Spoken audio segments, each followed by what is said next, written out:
പിതാവിൻ്റെയും പുത്രൻ്റെയും പരിശുദ്ധാത്മാവിൻ്റെയും നാമത്തിൽ ആമേൻ. പ്രിയപ്പെട്ടവരെ, ഇന്ന് കുറച്ച് നാളത്തെ ഇടവേളയ്ക്ക് ശേഷം ഞാൻ പിന്നെയും വരികയാണ്. ഇന്ന് നമ്മൾ ചിന്തിക്കാൻ പോകുന്നത്, ധ്യാനിക്കാൻ പോകുന്ന, വിചിന്തനം ചെയ്യാൻ പോകുന്നത് പരിശുദ്ധ മാതാവിനെക്കുറിച്ചുള്ള, കന്യകാ മാതാവിനെക്കുറിച്ചുള്ള 4 വിശ്വാസ സത്യങ്ങളാണ്. മാതാവിനെക്കുറിച്ച് 4 വിശ്വാസ സത്യങ്ങൾ കത്തോലിക്ക സഭ പ്രഖ്യാപിച്ചിട്ടുണ്ട്. അപ്പോൾ അതിൻ്റെ വെളിച്ചത്തിലാണ് നമ്മൾ ഇന്ന് ചിന്തിക്കാൻ പോകുന്നത്. അതിനകത്ത് പല കോൺട്രോവേഴ്സികളുണ്ട്. പക്ഷേ അത് മറ്റ് സഭക്കാർ അതിനെപ്പറ്റി സംസാരിക്കുമ്പോഴാണ് അങ്ങനെയുള്ള കോൺട്രോവേഴ്സിയൊക്കെ വരുന്നത്. അതിനെക്കുറിച്ചും ഞാൻ തീർച്ചയായിട്ടും ഇവിടെ പ്രതിപാദിക്കുന്നതാണ്. പരിശുദ്ധ കന്യകാമറിയം ത്തെക്കുറിച്ച് 4 വിശ്വാസ സത്യങ്ങൾ പ്രഖ്യാപിച്ചിട്ടുണ്ട്. 1, അവൾ നിത്യ കന്യകയാണ്. 2, അവൾ അമലോത്ഭവയാണ്. 3, അവൾ ദൈവമാതാവാണ്.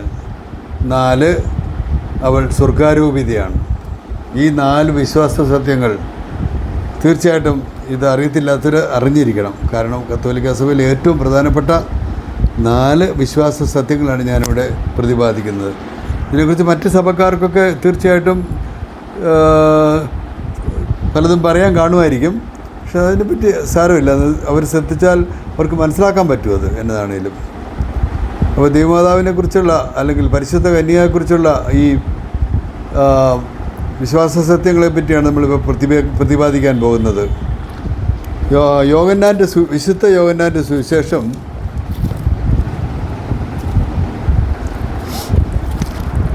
സുവിശേഷത്തിൽ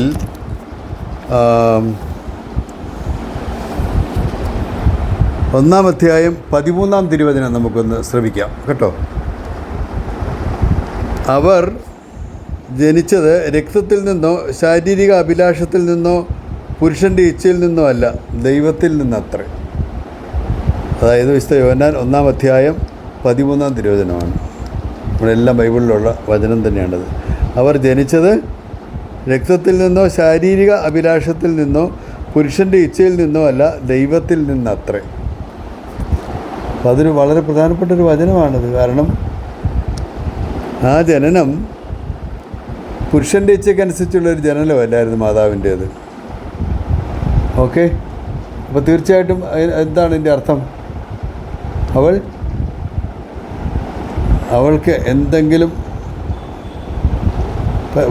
അവൾക്ക് എന്തെങ്കിലും മാതാവിനെക്കുറിച്ച് നമ്മൾ പറയാനുണ്ടെങ്കിൽ തീർച്ചയായിട്ടും അവൾ നിത്യകന്യകയാണ്. അതിനെക്കുറിച്ചാണ് ഒത്തിരി കോൺട്രോവേഴ്സികൾ വരുന്നത്. നിത്യകന്യക എന്ന് പറഞ്ഞു കഴിഞ്ഞാൽ അവൾ ഗർഭധാരണം ഉണ്ടായപ്പോഴും പ്രസവിച്ചപ്പോഴും ഉണ്ണീശോയെ പ്രസവിച്ചപ്പോഴും ഈ ഭൂമുഖത്തേക്ക് കൊണ്ടുവന്നപ്പോഴും ബെത്ലഹേമിൽ വെച്ച് മാതാവിൻ്റെ കന്യാത്വം നഷ്ടപ്പെട്ടിട്ടില്ല. അതിന് വ്യക്തമായിട്ടുള്ള ഒരു വചനമാണ് ഇവിടെ നമ്മൾ വായിക്കുന്നത്. വിശുദ്ധ യോഹന്നാൻ 1:13. അവർ ജനിച്ചത് രക്തത്തിൽ നിന്നോ ശാരീരിക അഭിലാഷത്തിൽ നിന്നോ പുരുഷൻ്റെ ഇച്ഛയിൽ നിന്നോ അല്ല, ദൈവത്തിൽ നിന്നത്രേ. അപ്പം ഒരു മാതാവിൻ്റെ ഉദരത്തിൽ യേശു വചനം മാംസമായി. യേശു മാതാവിൻ്റെ ഉദരത്തിൽ ഉത്ഭവിച്ചു അല്ലേ? ഗർഭധാരണമുണ്ടായി, വചനം മാംസമായി. ദൈവത്തിൻ്റെ വചനം, ദൈവത്തിൻ്റെ ആ തിരുവായിൽ നിന്ന് വരുന്ന വചനം, അത് മാംസമായി മാറി. അതാണ് യേശു ക്രിസ്തു. അപ്പോൾ അതെങ്ങനെ മാതാവിൻ്റെ ഉദരത്തിൽ വന്നു? പുരുഷൻ്റെ ഇച്ഛയിൽ നിന്നല്ല. അപ്പോൾ അവിടെ അങ്ങനെയുള്ളൊരു സംഭവം നടന്നിട്ടില്ല. സാധാരണ നമ്മളൊക്കെ മനുഷ്യരുണ്ടായതുപോലെ ഉള്ള ഒരു കാര്യമല്ല അത്. അത് ദൈവികമായ ഇടപെടലാണ് അവിടെ. അപ്പം ആ ഗർഭധാരണം എങ്ങനെ ഉണ്ടായോ അതേപോലെ തന്നെയാണ് പ്രസവവും. ഉണ്ണീശോ പുറത്തോട്ട് വന്നതും അങ്ങനെ തന്നെയാണ്. അത് നമുക്ക് തീർച്ചയായിട്ടും ഉറപ്പായിട്ടും വിശ്വസിക്കാമല്ലോ. ഇതിങ്ങനെയാണെങ്കിൽ അതങ്ങനെ ആയിരിക്കുമല്ലോ. അതുകൊണ്ടാണ് മാതാവ് നിത്യകന്യകയാണെന്ന് പറയുന്നത്. മാതാവ് നിത്യകന്യയാണ്. മാതാവിൻ്റെ കന്യാത്വം ഒരിക്കലും നഷ്ടപ്പെട്ടിട്ടില്ല. അവൾ ഇന്നും നിത്യകന്യകയാണ്. ഇനി ആ നിത്യകന്യക എന്നുള്ള ആ ഒരു വലിയ വിശ്വാസ സത്യമാണത് വാസ്തവത്തിൽ. അത് കത്തോലിക്ക സഭ പ്രഖ്യാപിച്ചിട്ടുണ്ട്. പിന്നെ അവൾ ദൈവമാതാവാണ് എന്നുള്ളതിന് ഒരു വചനം കൊണ്ട് തന്നെ ഞാനതിനെ സാക്ഷ്യപ്പെടുത്താം. എൻ്റെ കർത്താവിൻ്റെ അമ്മ എൻ്റെ അടുത്ത് വരുവാനുള്ള ഈ ഭാഗ്യം എനിക്ക് എവിടെ നിന്ന്? ആര് പറഞ്ഞതായത്? സെലൂക്കായുടെ സുവിശേഷം 1-ാം അധ്യായം 43-ാം തിരുവചനമാണ്. എൻ്റെ കർത്താവിൻ്റെ അമ്മ എൻ്റെ അടുത്ത് വരുവാനുള്ള ഈ ഭാഗ്യം എനിക്ക് എവിടെ നിന്ന്? എൻ്റെ കർത്താവിൻ്റെ അമ്മ എന്ന് പറഞ്ഞാൽ ദൈവത്തിൻ്റെ അമ്മ തന്നെയാണ്, ദൈവമാതാവാണ് അല്ലേ? അപ്പോൾ വചനം തന്നെ അത് പറയുന്നത് ഓർക്കണം. അല്ലാതെ നമുക്ക് അവിടെ യാതൊരു തരത്തിലുള്ള ഒരു സംശയങ്ങളുമില്ല അവിടെ. അപ്പോൾ അത് എലിസബത്ത് പരിശുദ്ധാത്മാവ് നിറഞ്ഞവളായി. സെലൂക്ക 41 1-ാം അധ്യായം 41 പറയുകയാണ്, എലിസബത്ത് പരിശുദ്ധാത്മാവ് നിറഞ്ഞവളായി അവൾ ഉദ്ഘോഷിച്ചു, നീ സ്ത്രീകളിൽ അനുഗ്രഹീതയാണ്, നിൻ്റെ ഉദരഫലവും അനുഗ്രഹീതം. എൻ്റെ കർത്താവിൻ്റെ അമ്മ എൻ്റെ അടുത്ത് വരുവാനുള്ള ഈ ഭാഗ്യം എനിക്ക് എവിടെ നിന്ന്? ആ ഒറ്റ വചനത്തിൽ നിന്ന് തന്നെ നമുക്ക് വളരെ വ്യക്തമായിട്ട് മനസ്സിലാക്കാനുള്ള ഒരു കാര്യമാണ് പരിശുദ്ധ അമ്മ ദൈവമാതാവാണ്. എൻ്റെ കർത്താവിൻ്റെ അമ്മ, എൻ്റെ ദൈവത്തിൻ്റെ അമ്മ. എൻ്റെ കർത്താവ് എന്ന് പറഞ്ഞാൽ ഇങ്ങനെയാണല്ലോ. അപ്പോൾ ദൈവമാതാവ് തന്നെ, അത് യാതൊരു സംശയമില്ല. അതും തിരുസഭ പ്രഖ്യാപിച്ചിരിക്കുന്ന 4 വിശ്വാസ സത്യങ്ങളൊന്നാണ്. പിന്നെയുള്ളത് അമലോത്ഭവ. അതാണ് ഏറ്റവും പ്രധാനപ്പെട്ട ഒരു കാര്യം. അമലോത്ഭവ ആണ് മാതാവ്. പരിശുദ്ധ അമ്മ അമലോത്ഭവയാണ് എന്ന് പറഞ്ഞാൽ ഉത്ഭവഭാവം അമ്മയിൽ ഇല്ലായിരുന്നു. മറ്റ് മനുഷ്യർ ജനിച്ചതുപോലെയല്ല അമ്മ ജനിച്ചത്. അമ്മയെ കർത്താവ് പ്രത്യേകമായിട്ട് പരിപാലിച്ച്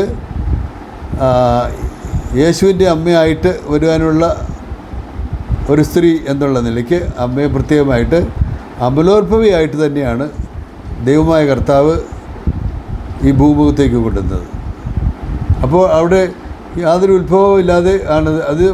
1854 9-ാം പീയൂസ് മാർപ്പാപ്പ അതൊരു വിശ്വാസത്തെയായിട്ട് പ്രഖ്യാപിച്ചു. 1854 കേട്ടോ, അന്നാണത് പ്രഖ്യാപിച്ചത്. എന്നാൽ അതിനെ സ്ഥിരീകരിച്ചുകൊണ്ട്, കൺഫേം ചെയ്തുകൊണ്ട് 1858 ലൂർദിൽ മാതാവ് പ്രത്യക്ഷപ്പെട്ടപ്പോൾ ബെർണാർദീത്ത എന്ന് പറഞ്ഞൊരു കൊച്ചു പെണ്ണിനാണ് മാതാവ് പ്രത്യക്ഷപ്പെട്ടത്. അവളുടെ ശരീരം ഇന്നും അഴുകാതിരിക്കുകയാണ് ഫ്രാൻസിൽ, ലൂർദിൽ. അപ്പോൾ ആ ലൂർദിൽ മാതാവ് പ്രത്യക്ഷപ്പെട്ട് അവിടെ ഇന്നും അത്ഭുതങ്ങൾ നടക്കുന്നൊരു സ്ഥലമാണ് കേട്ടോ. ഒത്തിരിയധികം രോഗശാന്തികൾ നടക്കുന്നൊരു സ്ഥലമാണ്. ഞാൻ പോയി കണ്ടിട്ടുള്ളതാണ്. അതുകൊണ്ട് എനിക്ക് നല്ല ഉറപ്പിച്ച് പറയാൻ പറ്റും. നമ്മളവിടെ ചെന്ന് കഴിഞ്ഞാൽ അവിടെ ഈ ക്രച്ചസ് ഉണ്ടല്ലോ, മനുഷ്യർ നടക്കാൻ മേലാതെ താങ്ങിക്കൊണ്ട് നടക്കാനുള്ള ആ ക്രച്ചസ്, അതവിടെ എത്ര ക്രച്ചസാണ് കൂട്ടിയിട്ടിരിക്കുന്നത് അറിയാമോ? കാരണം അവിടെ വന്ന് രോഗശാന്തി നേടിയവർ ആ ക്രച്ചസ് അവിടെ ഉപേക്ഷിച്ചിട്ട് പോവുക ചെയ്യുന്നത്. അത് തന്നെ ഒരു അടയാളമാണ്. ഒത്തിരി രോഗശാന്തികൾ അവിടെ നടക്കുന്നുണ്ട് ഈ ലൂർദിൽ. അത് 1858 മാതാവ് പ്രത്യക്ഷപ്പെട്ടു. പക്ഷേ 1854 4 വർഷം മുമ്പ് തന്നെ 9-ാം പീയൂസ് മാർപ്പാപ്പ അതൊരു വിശ്വാസ സത്യമായിട്ട് പരിശുദ്ധ അമ്മ അല്ലെങ്കിൽ കന്യകാ മേരി ഒരു അമലോത്ഭവയാണെന്ന് അവിടെ പ്രഖ്യാപിച്ചു.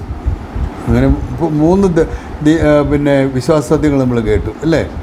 അപ്പം അത് സ്ഥിരീകരിച്ച 1858 മാത്രം. അത് പരിശുദ്ധ അമ്മ തന്നെ പറഞ്ഞു.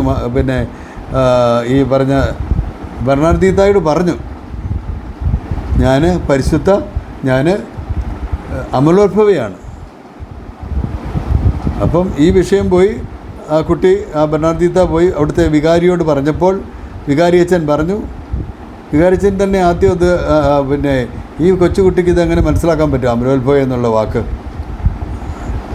എന്നാൽ അമലോത്ഭവയാണ് മാതാവ് നേരത്തെ പ്രഖ്യാപിച്ച് കഴിഞ്ഞല്ലോ ഓൾറെഡി 1854 വർഷം മുമ്പ്. അപ്പോൾ അച്ഛനത് വളരെയധികം ഒരു വലിയ ഒരു അത്ഭുതം പോലെയാണ് അച്ഛനത് സ്വീകരിച്ചത്. ഞാൻ അമലോത്ഭവയാണെന്ന് മാതാവ് പറഞ്ഞെന്ന്. അപ്പോൾ അച്ഛനത് വിശ്വാസമായി. ഇത് മാതാവ് തന്നെയാണ് അവിടെ പ്രത്യക്ഷപ്പെട്ടെന്നുള്ളത് അച്ഛന് തന്നെ വിശ്വാസമായി അവിടെ. അപ്പോൾ അത് 3-ാമത്തെ വിശ്വാസ സത്യമാണ്. ഇനി 4-ാമത്തെ വിശ്വാസ സത്യമാണ് പരിശുദ്ധ കന്യകാമറിയം കന്യകാമറിയം എന്നാണ് പറയുന്നത് കേട്ടോ. കന്യകയായതുകൊണ്ട് കന്യകാമറിയം എന്ന് പറയുന്നു. പരിശുദ്ധ അമ്മ സ്വർഗാരോപിത ആണെന്ന് 1950 നവംബർ 1-ാം തീയതി 12-ാം പീയൂസ് മാർപ്പാപ്പ, പയസ് 12-ാം പീയൂസ് മാർപ്പാപ്പ ഒരു വിശ്വാസത്തെ സത്യമായിട്ട് പ്രഖ്യാപിച്ചു. മാതാവ് സ്വർഗാരോപിതയാണെന്ന്. കർത്താവ് സ്വർഗാരോഹണമാണ്, എന്നാൽ മാതാവ് സ്വർഗാരോപണമാണ്. അതായത് വ്യത്യാസം അതാണ്. മാലാഖമാരാൽ സംഭവിക്കപ്പെട്ട് മാതാവിൻ്റെ ശരീരം ജീർണിക്കാതെ, ഈ ഭൂമിയിൽ കിടന്ന് ജീർണിച്ച് പോകാതെ, കാരണം കർത്താവിൻ്റെ ശരീരം അത് തന്നെയാണല്ലോ. മാതാവിൻ്റെ ശരീരം തന്നെയാണ് കർത്താവിൻ്റെ ശരീരം, മാനുഷികമായിട്ടുള്ളതെല്ലാം. അവിടെ പുരുഷൻ്റെ സ്പർശനമില്ല, അവിടെ പുരുഷൻ്റെ യാതൊരു ഇതും ഇല്ലാതെ തന്നെ മാതാവ് അവിടെ ഉണ്ണീശോ ജനിച്ചത് അല്ലേ. അപ്പോൾ തീർച്ചയായിട്ടും അതിൽ നമുക്ക് മനസ്സിലാക്കാനുള്ളത്, ഇത് തീർച്ചയായിട്ടും ഇതൊരു വലിയൊരു കാര്യമാണിത്, ഈ മനസ്സിലാക്കേണ്ട കാര്യം. അപ്പം മാതാവ്, ഞാൻ പറഞ്ഞു വന്നത്, സ്വർഗാരോപിത ആണ്. കണ്ടോ, അത് സ്വർഗം തന്നെ അത് സ്ഥിരീകരിച്ചെന്ന് 4 വർഷം കഴിഞ്ഞ്. പ്രഖ്യാപിച്ചത് 1854 1858 അത് മാതാവ് പ്രത്യക്ഷപ്പെട്ട്, ലൂർദിൽ പ്രത്യക്ഷപ്പെട്ട് ബെർണാർഡീത്ത എന്ന് പറയുന്ന ആ കുട്ടിക്ക് അത് വെളിപ്പെടുത്തി കൊടുത്തു, ഞാൻ അമലോത്ഭവയാണെന്ന്. അങ്ങനെ ഈ 4 വിശ്വാസ സത്യങ്ങൾ കത്തോലിക്ക സഭ ഉറച്ചു വിശ്വസിക്കുന്നുണ്ട്, ഈ വിശ്വാസ സത്യങ്ങൾ. അതുകൊണ്ടാണ് വിശ്വാസ സത്യമെന്ന് പറയുന്നത്. അപ്പോൾ തീർച്ചയായിട്ടും ഈ മാതാവിനെക്കുറിച്ചുള്ള ഈ വിശ്വാസ സത്യങ്ങൾ നമ്മൾ ഒരിക്കലും, അതിനെപ്പറ്റി ഞാൻ പറഞ്ഞല്ലോ ഒത്തിരി കോൺട്രവേഴ്സി ഉണ്ടെന്നുള്ളത്. മാതാവിന് ഈ പറഞ്ഞ പോലെ മാതാവിന് വേറെ മക്കളുണ്ടെന്ന് പോലും മറ്റ് സഭക്കാർ പറയുന്നുണ്ട്.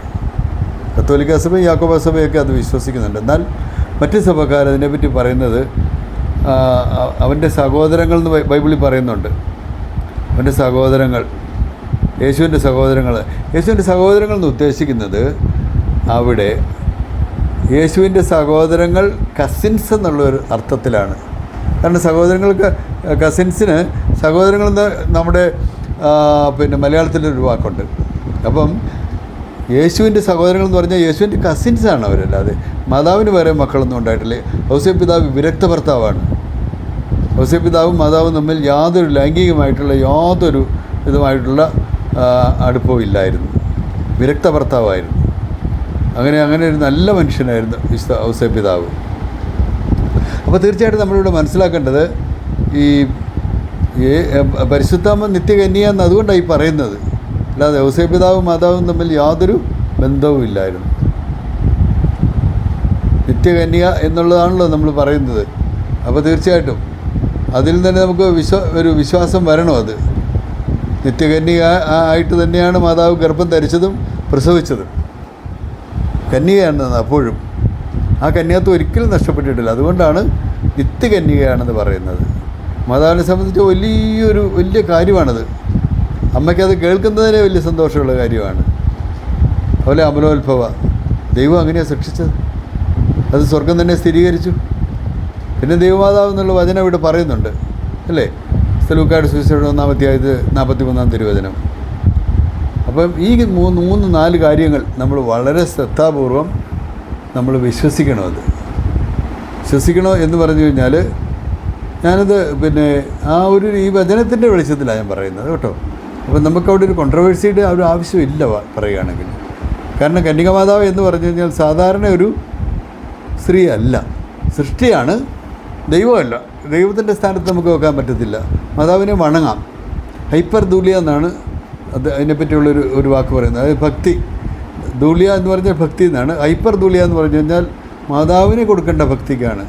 നമ്മൾ ഹൈപ്പർ ടെൻഷൻ എന്ന് പറയില്ല, ഹൈപ്പർ എന്ന് പറഞ്ഞാൽ ഹൈപ്പർ ദൂലിയ. അത് നമ്മൾ തീർച്ചയായിട്ടും മനസ്സിലാക്കണം. അങ്ങനെ മാതാവിനോട് കൊടുക്കേണ്ട ആ വലിയ ഭക്തിയാണ് ഹൈപ്പർ ദൂലിയ എന്ന് പറയുന്നത്. അപ്പോൾ ഇങ്ങനെ ആ അമ്മയെ നമ്മൾ തീർച്ചയായിട്ടും വണങ്ങണം. സാഷ്ടാംഗം പ്രണമിച്ച് മാതാവിൻ്റെ മുന്നിൽ ഇരിക്കാനൊന്നും പാടില്ല കേട്ടോ. നമ്മൾ ദൈവത്തിൻ്റെ മുന്നിൽ മാത്രമേ നമ്മൾ സാഷ്ടാംഗം പ്രണമിക്കുകയുള്ളൂ. അതുപോലെ തന്നെ മാതാവിൻ്റെ തിരുസ്വരൂപത്തിൻ്റെ മുമ്പാകെ പോയി സാഷ്ടാംഗം പ്രണമിക്കുകയോ ഒന്നും ചെയ്യാൻ പാടില്ല. അതൊക്കെ തെറ്റാണ്. കാരണം മാതാവ് ദൈവമല്ലല്ലോ. ദൈവമാതാവാണ്, പക്ഷേ ദൈവമല്ല. അപ്പോൾ അപ്പോൾ തീർച്ചയായിട്ടും അത് നമ്മൾ മനസ്സിലാക്കണം. ഇപ്പോൾ ഇതാണ് ഞാനിവിടെ പ്രത്യേകമായിട്ട് ഇവിടെ പറയണമെന്ന് പിന്നെ ആഗ്രഹിച്ച കാര്യം കേട്ടോ. അപ്പോൾ മാതാവ് ദൈവമാതാവാണെന്ന് പറയുന്നതിന് ഒരു ഗ്രീക്ക് പദം കൂടെ പറയുന്നുണ്ട് കേട്ടോ. തിയോഡോക്കോസ്. തിയോ എന്ന് പറഞ്ഞാൽ ദൈവികമെന്നാണല്ലോ. തിയോഡോക്കോസ് എന്ന് പറഞ്ഞു കഴിഞ്ഞാൽ ദൈവത്തെ വഹിച്ചവളാണ് അവൾ. തിയോഡോക്കോസാണ് അവൾ. അതൊരു ഗ്രീക്ക് പദമാണ് കേട്ടോ. അപ്പോൾ തീർച്ചയായിട്ടും യേശു ദൈവത്തിൻ്റെ വചനം നമുക്ക് എല്ലാവർക്കും അറിയാം അല്ലേ. ദൈവത്തിൻ്റെ വായിൽ നിന്ന് വന്ന വചനം മാംസം ധരിച്ചപ്പോൾ യേശു ക്രിസ്തു ഉണ്ടായി, യേശുവായി മാതാവിൻ്റെ ഉദരത്തിൽ. ആ യേശുവിനെ ആയിട്ടാണ് മാതാവ് തിടുക്കത്തിൽ തൻ്റെ ഇളയമയ എലീശോ പുണ്യവതിയെ കാണുവാൻ വേണ്ടിയിട്ട് പോയത്. അവിടെ ചെന്ന് കഴിഞ്ഞപ്പോൾ സ്നാപയോഹന്നാൻ ഉദരത്തിലുണ്ട് എലീശോയുടെ. അവൾ പരിശുദ്ധാത്മാവിൽ നിറഞ്ഞു. കാരണം മാതാവ് അടുത്ത് വന്നു കഴിഞ്ഞപ്പോൾ അവർ തമ്മിൽ ഗ്രീറ്റ് ചെയ്തു. ആ ഗ്രീറ്റിങ്സ് നമ്മൾ ഗുഡ് മോർണിംഗ് പറയല്ലേ, ഗ്രീറ്റിങ്സ്. ആ സമയത്ത് തിരിച്ച് ഗ്രീറ്റ് ചെയ്തു മാതാവ്. എലീശോ ഗ്രീറ്റ് ചെയ്തു മാതാവിനെ, മാതാവ് തിരിച്ച് ഗ്രീറ്റ് ചെയ്തു. അപ്പോഴാണ് ശരിക്കും പിന്നെ എലീശോയുടെ ഉദരത്തിൽ കൊച്ചു യോഹന്നാൻ, 6 മാസം മാത്രം പ്രായമുള്ള ആ കൊച്ചു യോഹന്നാൻ കുതിച്ച് ചാടിയെന്ന് പറയുന്നത്. അപ്പോൾ അത് തീർച്ചയായിട്ടും ഇതൊക്കെ നമ്മൾ വളരെ അധികം വിശ്വസിക്കേണ്ട ഒരു കാര്യങ്ങളാണ്. അപ്പോൾ തീർച്ചയായിട്ടും പ്രിയപ്പെട്ടവരെ, ഇത് നമ്മൾ വളരെ ധ്യാനിക്കുകയും ചിന്തിക്കുകയും ചെയ്യേണ്ട ഒരു വിഷയമാണ്. ഈ 4 വിശ്വാസ സത്യങ്ങൾ കത്തോലിക്ക സഭ അടിയുറച്ച് വിശ്വസിക്കുന്നുണ്ട്. മറ്റ് സഭക്കാർക്ക് അത് അവരുടെ ഇഷ്ടത്തിനനുസരിച്ച് വിട്ടുകൊടുക്കുകയാണ്. പക്ഷേ ഞാനിത് ഇവിടെ എൻ്റെ വചന വിചിന്തനത്തിൽ ഇതിവിടെ പറയണമെന്ന് ആഗ്രഹിച്ച ഒരു കാര്യമാണ്. ദൈവത്തിൻ്റെ ഇഷ്ടമായിരുന്നു അത്, അങ്ങനെ അത് പറയാനായിട്ട്. കാരണം മാതാവ് എന്താണ് എങ്ങനെയാണെന്നുള്ളത് എൻ്റെ ഈ വചന വിചിന്തനത്തിൽ പറയണമെന്ന് ദൈവം ആഗ്രഹിച്ചിട്ടുണ്ട്. അതുകൊണ്ട് തന്നെ ഞാൻ ഇന്ന് ഇത് പറയുന്നത്, ഇന്ന് മെയ് 31-ാം തീയതിയാണ് മാതാവിനെ നമ്മൾ വണങ്ങുന്ന ഈ മാസമാണ്. മാതാവിന് പ്രതിഷ്ഠിക്കപ്പെട്ടിട്ടുള്ളൊരു മാസമാണ് മെയ് മാസം. മെയ് 31 ആണ് ഇന്ന്. മെയ് 31 തീരുകയാണ്. അപ്പോൾ തീർച്ചയായിട്ടും പ്രിയപ്പെട്ടവരെ, നമ്മൾ പരിശുദ്ധ കന്യകയെ ദൈവമാതാവാണ്, മൂലോത്ഭവയാണ്, നിത്യകന്യകയാണ്, സ്വർഗാരൂപിതയാണെന്നുള്ള ആ ഒരു വിശ്വാസത്തോടുകൂടി മാതാവിനെ കാണുകയും വണങ്ങുകയും അവളുടെ മധ്യസ്ഥം നമുക്ക് തീർച്ചയായിട്ടും ചോദിക്കാം. കാരണം മാതാവ്, പരിശുദ്ധ അമ്മ, കന്യകാമാതാവ്, കന്യകാമറിയം തൻ്റെ മകനായ യേശുവിൻ്റെ അടുത്തേ അത് ചോദിക്കുന്നത്. മനുഷ്യനും ദൈവത്തിനും ഇടയ്ക്ക് ഒരു മധ്യസ്ഥനെ ഉള്ളെന്ന് പറയുന്നുണ്ട്, അത് കർത്താവായ യേശു തന്നെയാണ്. എന്നാൽ മാതാവിന് തീർച്ചയായിട്ടും അവിടെ കാനായിലെ അത്ഭുതം പ്രവർത്തിച്ചപ്പോൾ യേശു സ്വന്തം മകനല്ലേ, യേശുവിനോട് പറഞ്ഞില്ലേ ഇന്നപോലെ ചെയ്യാൻ. അവൻ പറയുന്ന പോലെ ചെയ്യാനാണ് ആ പരിചാരകരോട് പറഞ്ഞത്. 6 കൽപ്പന ഇവിടെ ഇരിപ്പുണ്ടായിരുന്നു, അത് വെള്ളം കൊണ്ട് നിറയ്ക്കാൻ പറഞ്ഞത്. അപ്പോൾ ഇതൊക്കെ നമ്മൾ മനസ്സിലാക്കേണ്ട ഒരു വലിയ വിഷയമാണിത് കേട്ടോ. തീർച്ചയായിട്ടും നമ്മൾ ഈ കാര്യങ്ങളൊക്കെ മനസ്സിൽ സംഭരിച്ചുകൊണ്ട് മാതാവിനോട് കൂടുതൽ അടുത്തിരിക്കാൻ പറ്റും. കാരണം മാതാവ് നമ്മളുടെ അമ്മയാണ്. അതും ദൈവവചനം വിശുദ്ധ യോഹന്നാൻ്റെ സുവിശേഷം 19-ാം അധ്യായത്തിൽ പറയുന്നുണ്ട്, ഇതാ നിൻ്റെ മകൻ, ഇതാ നിൻ്റെ അമ്മ. യോഹന്നാൻ അമ്മയുണ്ടായിരുന്നു, പിന്നെ ഇതിനെ ഇതാ നിൻ്റെ അമ്മ എന്ന് പറയുന്നു. അപ്പോൾ അത് മനുഷ്യകുലത്തെ മുഴുവൻ പ്രതിനിധീകരിച്ച ആളായിരുന്നു വിശുദ്ധ യോഹന്നാൻ ശ്ലീഹ. അതുകൊണ്ടാണ് അന്നേരം ഈശോ മരണമടയുകയാണ്. ആ സമയത്ത് അത് പെട്ടെന്ന് പറഞ്ഞത്, ഇതാ നിൻ്റെ അമ്മ, ഇതാ നിൻ്റെ മകൻ. അങ്ങനെ പരിശുദ്ധ ദൈവമാതാവ് നമ്മുടെ അമ്മയായിട്ട് മാറി. നമുക്ക് ദൈവത്തെ മഹത്വപ്പെടുത്താം. ഈ ദിവസം പ്രത്യേകിച്ച് അമ്മയെക്കുറിച്ച് ഓർത്തുകൊണ്ട് ദൈവത്തെ മഹത്വപ്പെടുത്തിക്കൊണ്ട് തീർച്ചയായിട്ടും നമുക്ക് ദൈവത്തിന് നന്ദി പറയാം. ദൈവത്തെ മഹത്വപ്പെടുത്തുകയും വേണം, ദൈവത്തിന് നന്ദി പറയുകയും വേണം. ഈ പറഞ്ഞ കാര്യങ്ങൾ തീർച്ചയായിട്ടും നിങ്ങൾ ഓർക്കുക, മനസ്സിൽ ധ്യാനിക്കുക. ഞാൻ പറഞ്ഞ വചനഭാഗങ്ങളൊക്കെ എടുത്തൊന്ന് വായിക്കുക. ദൈവം നമ്മളെ എല്ലാവരെയും അനുഗ്രഹിക്കട്ടെ. നിത്യം പിതാവും പുത്രനും പരിശുദ്ധാത്മാവുമായ സർവേശ്വര എന്നേക്കും ആമേൻ.